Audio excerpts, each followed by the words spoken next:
Broadcasting live from the Business RadioX studio in Atlanta, Georgia. It's time for Atlanta Business Radio. Brought to you by Kennesaw State University's Executive MBA program, the accelerated degree program for working professionals looking to advance their career and enhance their leadership skills. And now, here's your host. Lee Cantor here, another episode of Atlanta Business Radio, and this is going to be a good one. But before we get started, it's important to recognize our sponsors, KSU's Executive MBA program. Without them, we couldn't be sharing these important stories. Today on Atlanta Business Radio, we have Scott Kelly, who's the Senior Vice President, Market Executive with Georgia Business Banking Section of Bank of America. Welcome, Scott. Thanks so much. Good to be here. Well, I'm excited to get caught up with what's happening at Bank of America. I think we're going to talk about why it's important for entrepreneurs and business owners to kind of do a state of the business every year. And since we're in the first quarter, now's as good a time as any to have this kind of conversation. Well, we couldn't agree more. And again, thanks so much for having me today. I've been with Bank of America for 27 years, entirely on the business and commercial side of the bank. So your topic today is a very important one, and one that I know well. You know, there's 33 million small and mid-sized businesses in the United States, and that makes up 99% of all the firms in the U.S. So if you take out large corporate and Fortune 500 companies, the small and mid-sized businesses are really the backbone of the economy. And so they account for roughly half of the GDP, half the private sector employment. They drive 70% of new job creation. And so to your point, I think every year it's so important to kind of take that step back and really evaluate and review the state of their business. So put yourself in the shoes of that entrepreneur, that business leader. What should be on that checklist to get done at the beginning of the year? That's such a great question, and it's so important because strategies have to be adjusted. If you look at the election cycle we just came through and all of the volatility and the headwinds our business owners have had to face, they have to be flexible and adaptive and recognize that, you know, this landscape is constantly evolving. So in the start of the new year, you know, we always recommend businesses and owners do a SWOT analysis to really analyze their strengths, their weaknesses, opportunities, and threats. And it helps you look for improvement, but also maybe where there's challenges. And while the bank expects this to be a really good overall economic year, we do recognize there'll still be some volatility. So doing this review and, you know, looking at productivity and, you know, what's anticipated in the year ahead is so important because some of the things we're looking at are inflation and the jobs market. And we'll continue to see, I think, equities and rates have some volatility as that longer term yield curve does start to normalize. And while we think we're kind of still in that mid-cycle bull market, really taking that deep look each year at your business and evaluating, you know, what you want to change or accomplish in the year ahead is super critical. Now, should these business leaders be doing this exercise by themselves or in concert with their trusted advisors, like their banker, their CPA, their attorney, like the other people that are kind of working with them, their insurance guy? Like, where does the banker come into play in this? Well, we always want to be a part of that equation. And so I think the best advice is for them to consult their advisor, and hopefully that's their banker, at least one of the seats at the table in terms of, you know, seeking that advice and being a part of, you know, those proactive solutions to make sure they are truly positioned and, you know, understanding the headwinds as well as the opportunities in that new year. Now, a lot of people, obviously all business owners have a bank of some sort, and their relationship with the banker, though, may not all be the same. Should an entrepreneur, a business leader really invest time in getting to know the banker, having the banker know them personally, where they, you know, look each other in the eye periodically, shake each other's hands, or on Zoom, or however they do this, and really kind of have the banker involved at this level and have a conversation and talk about, hey, this is my challenge. Does the banker want to hear from them? Absolutely. Not only do we want to hear from them, but we want to be proactively contacting them. And it looks a little bit different and unique with each business. It's not a one shoe fits all. and what one business might need that, say, has a traditional storefront versus another that may be more internationally focused and or online, that contact with that relationship manager or advisor may look completely different.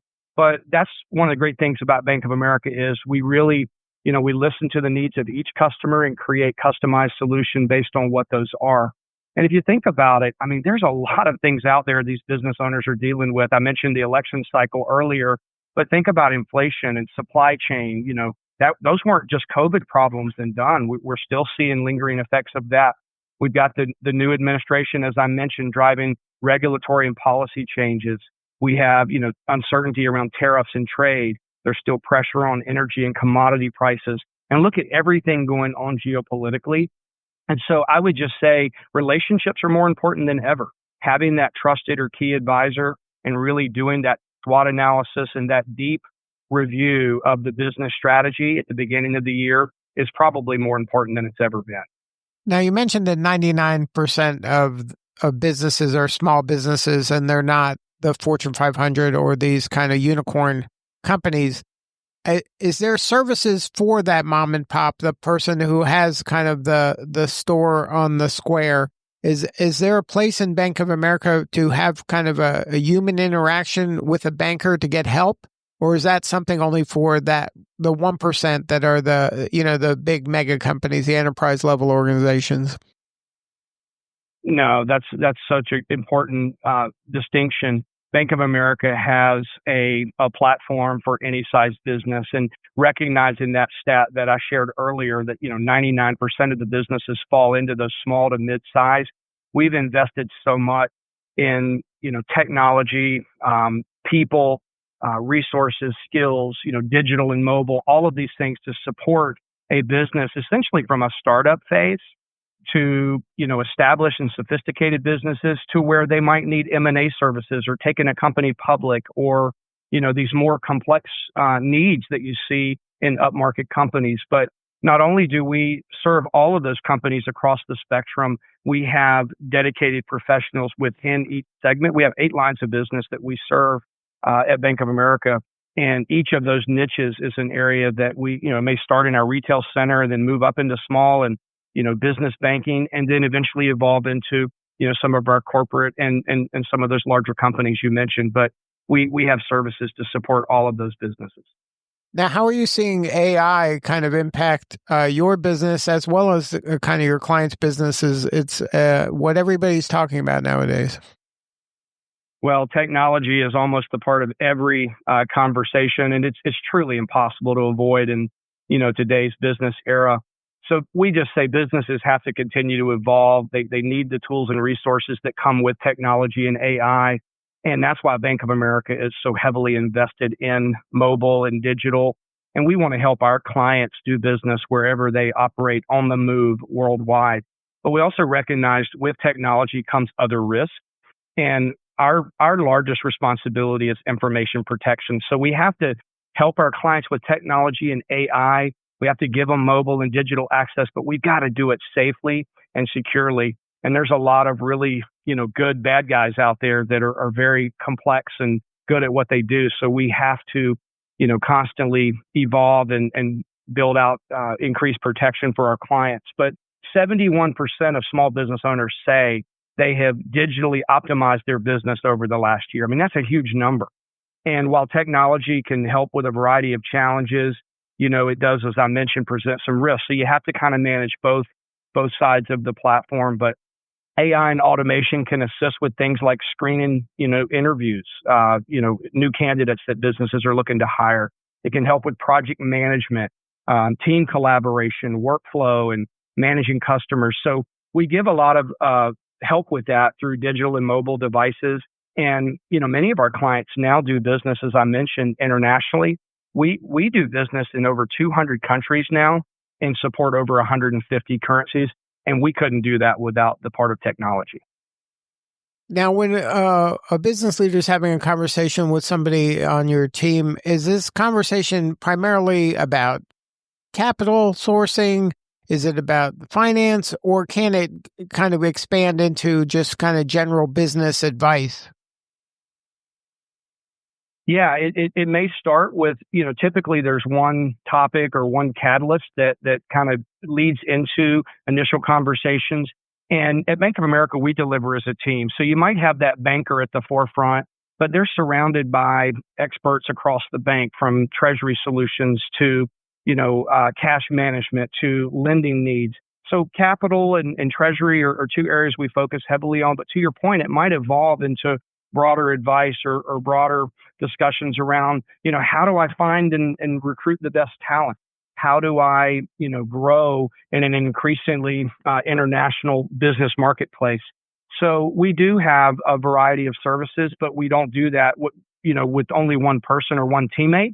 They may be the initial quarterback, but having that team of experts around that quarterback to deliver for the client holistically and create those customized solutions I mentioned earlier, I think is one area that really differentiates us. So you're looking to kind of be that partner in there, helping the leader with whatever the challenge might be. And it might, obviously, you're going to a banker for either you're giving them money to hang on to, or they're helping you get more money into your account in some transactional manner, but you're available for anything like you mentioned. It could be talent. So talent isn't part of Bank of America's services, right? You're not helping them recruit or anything, but you have enough experts there that can give them some recommendations. Absolutely. And talent's an area that we focus on tremendously because people are your greatest assets. You can have the best brand, the best technology, and some of the things that we've talked about, but without your people, it's very difficult to drive a relationship-focused business. So it starts with attracting the best talent, but then you've got to retain that talent that you're so heavily invested in. And a lot of businesses think that it's mostly or all about compensation. It matters. You've got to start by being competitive.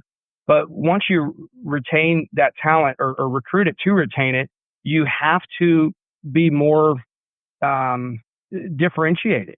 And so business owners now are doing things like bringing educational resources for employees directly on site for things like career growth or even personal and professional seminars. We see things like family planning, financial wellness, first-time home buying. Many of our young employees have never bought a home for the first time. Or maybe our employees that have been in the workforce longer are looking for that bridge to retirement and need some advice. So we come in and help companies with things like talent, recruiting and retaining the best employees without only focusing on banking services. So it's a really good question. Now, what about when it comes to sourcing capital? A lot of firms struggle in this area. They don't maybe have enough collateral, or they maybe don't have enough revenue right now. Is there kind of more creative ways to source capital nowadays? Or is this something that your team can help them with in terms of getting access to capital in maybe areas that were more difficult in the past? Absolutely. And, so capital is one of the things I think businesses most commonly think of banks for. I need a loan, or I'm growing my business. How can the bank support me? So sourcing capital is clearly one of the areas of expertise that we have. And that refers mostly to traditional capital, what we typically think of as core bank lending. And that's working capital lines of credit. Maybe they're buying a commercial property for their business and they need a real estate term loan. They're buying some new equipment and they need to stock the warehouse or the medical facility with that new equipment. And we finance acquisitions and we offer SBA loans. So there's a lot of traditional sources. But I think to your question, in today's business marketplace, entrepreneurs have to think more broadly because many times there's a specific need that is maybe it's an emerging company that's just too new for traditional debt, or maybe it's too large of a loan and they need, multiple layers of capital. And so there's other sources, that are available to clients, such as, government and foundation grants, equity partners, venture capital, angel loans, and other alternative lenders, and even asset-specific lenders. So the state of Georgia has roughly 200 bank charters. It's one of the highest in the country. So it's a very competitive marketplace for loans and access to capital. And that's really good for clients because each bank kind of defines their client selectivity model differently. So that competition and accessibility is good for our clients. And we want to, compete in that marketplace. But then it's great to know that through these additional resources, clients have access to other sources of capital, as you've asked. So what do you need more of? How can we help you? Well, I think it starts with an introduction. We want to work with every business and consumer client that we have. And we do that through the power of every connection. We do it one client at a time. As I mentioned, it's a relationship business. We want to bring the best resources, expertise, data to our clients, and then help them as they're growing, whatever their goals are. And again, recognizing that there's a lot of changing environment in today's business world, but that we, through customized solutions, can support our clients. So it starts with that first conversation or that first, contact. And your audience can go to bankofamerica.com. They can drill down to, we've got links for small business and business banking. They can explore a variety of resources to just help them move their business forward and see what the bank can help them with. We also have a website. It's accesstocapitaldirectory.com. That's accesstocapitaldirectory.com. And there they can explore some additional sources of funding that I mentioned earlier. So those are just a couple of areas, but really an introduction and an initial conversation will get us started. Should they just walk into a bank? Well, there's certainly nothing wrong with that, but we have great access through our consumer financial center channel, and they are equipped to handle any ask that comes in and get them in touch with the right resources across the bank. But as we talked about that great technology earlier, right from a smartphone device or their laptop, going to bankofamerica.com or reaching out to Merrill Lynch or any of our other lines of business, we work together to get our customers connected with the right areas of our bank. So it's better to connect that way rather than a bank because that local banker may not be the right resource for you?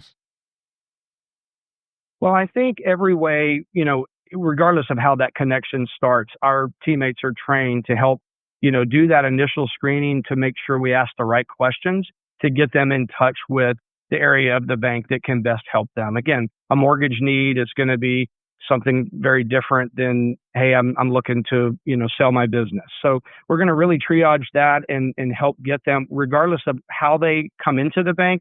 We want to work with them to find the best partner and the capabilities to align with their need. Well, Scott, thank you so much for sharing your story today. You're doing important work and we appreciate you. Well, we truly appreciate the opportunity to speak to your audience. You have a great show, by the way, and it's just truly been a pleasure. Hope to talk to you again soon. All right. This is Lee Cantor. We'll see you all next time on Atlanta Business Radio.